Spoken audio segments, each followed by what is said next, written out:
Aujourd'hui, on va débuter un premier fond en dégradé avec simplement de la peinture acrylique et de l'eau.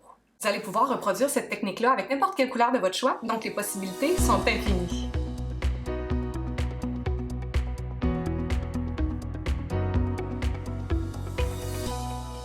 De nombreux pinceaux conviennent au dégradé, mais pour faire des beaux fondus avec de l'acrylique, choisissez un pinceau avec des poils synthétiques, fins et doux. Ça ne laissera pas de traces de pinceau.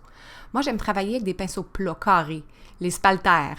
Plus votre toile est grande, plus vous voudrez un pinceau large pour couvrir plus de surface dans le même temps. Si vous avez un pinceau un peu arrondi, style langue de chat ou un éventail, ça va faire l'affaire aussi. Un pinceau rond bombé, un peu sphérique, là, qui ressemble à un pinceau à fard à joues, ça aussi, ça peut convenir pour adoucir les fondus. On appelle ça une mop brush.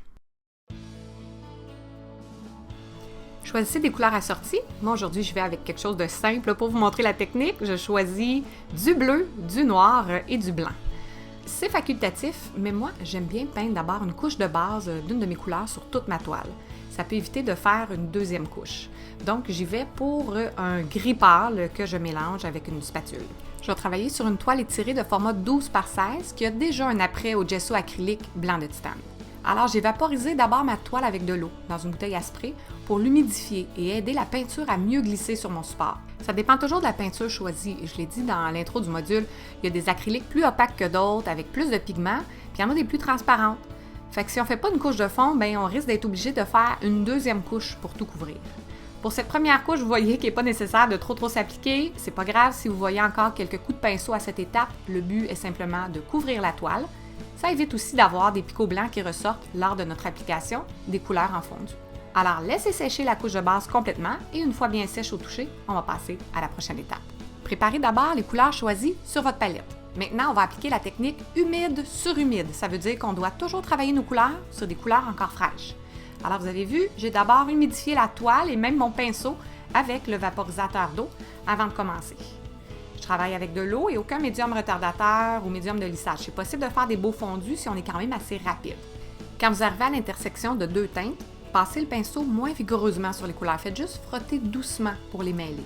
Repassez souvent dans la même section avec rapidité pour bien fondre les couleurs aux jointures. Quand vous blendez vos couleurs, retirez régulièrement l'excédent de peinture de votre pinceau sur un essuie-tout. Plus vous passez sur les couleurs avec un pinceau sec, plus elles vont se fondre ensemble. Quand une section commence déjà à sécher, évitez de repasser dessus. Ça ne va pas vraiment l'aider. Là, vous allez plus retirer de la couleur qu'améliorer votre fondu. Bon, là, je rajoute du noir. Je voulais un fond un peu plus sombre. Si je travaillais sur une plus grande toile, je ne pourrais pas autant revenir là, dans mes couleurs comme ça. Il faudrait que je vaporise un peu pour réhumidifier. Lorsqu'on vaporise de l'eau, il faut le faire très finement, surtout sur une section plus sèche, parce que s'il tombe des plus grosses gouttes d'eau, oh boy! Alors, je vous montre dans une petite minute ce que ça peut donner, que ce soit un effet voulu ou non.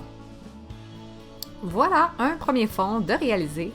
Ça pourrait être une bonne base pour toutes sortes de projets en fait. Et maintenant, je vous montre en accéléré un autre fond pour vous montrer le fameux truc des gouttelettes. J'ai d'abord peint ma toile avec un bleu moyen. Remarquez le push-push d'eau au début. Alors, c'est une des couleurs que j'ai choisies pour faire un genre de ciel, mais peut-être un coucher de soleil parce que je veux rajouter des teintes de rouge et de jaune. J'ai laissé sécher, puis j'ai préparé mes couleurs. J'ai ajouté du blanc et du noir pour faire des zones d'ombre et de lumière.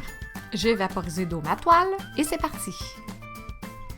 Vous allez voir qu'à l'occasion, je vaporise un petit peu d'eau sur une section pour étirer le temps de séchage de ma peinture. Ça me permet de jouer plus longtemps avec mes couleurs pour les fondre. Ce que je voulais expliquer tantôt, c'est qu'il faut faire attention parce que s'il tombe des plus grosses gouttelettes d'eau au lieu d'être juste une simple bruine, puis qu'on repasse avec le pinceau dessus, après quelques minutes, la peinture va comme se soulever à cet endroit-là, puis ça va faire des petits picots de la couleur de notre fond. Tout dépendant du look qu'on veut obtenir, ça peut être original là, de faire ça exprès. Là, si vous voulez donner l'illusion, je sais pas, qu'il y a des bulles dans l'air, par exemple, bien, ça serait une bonne façon de le faire.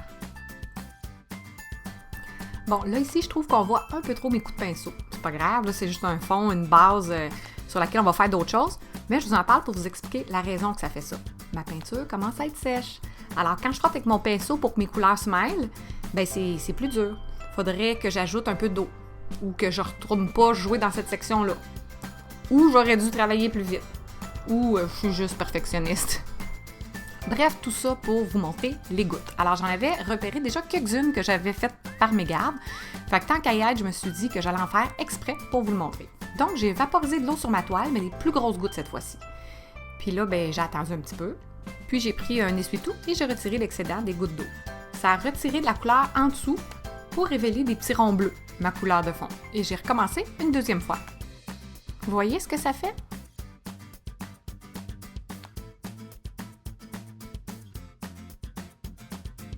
Je fais pas toujours des chefs-d'œuvre, mais j'espère que vous avez appris quelque chose, que ça va vous être utile pour faire vos propres fonds. Je vous encourage à faire un beau background dans vos teintes préférées pour vous pratiquer, parce que tu sais, plus on en fait, plus on va maîtriser le mouvement. Puis ça donne bien. Après la prochaine vidéo sur les marqueurs acryliques, on va faire notre premier projet ensemble, donc une citation ou les paroles de votre choix sur un beau fond dégradé, bien fondu. À la prochaine! Merci d'être là!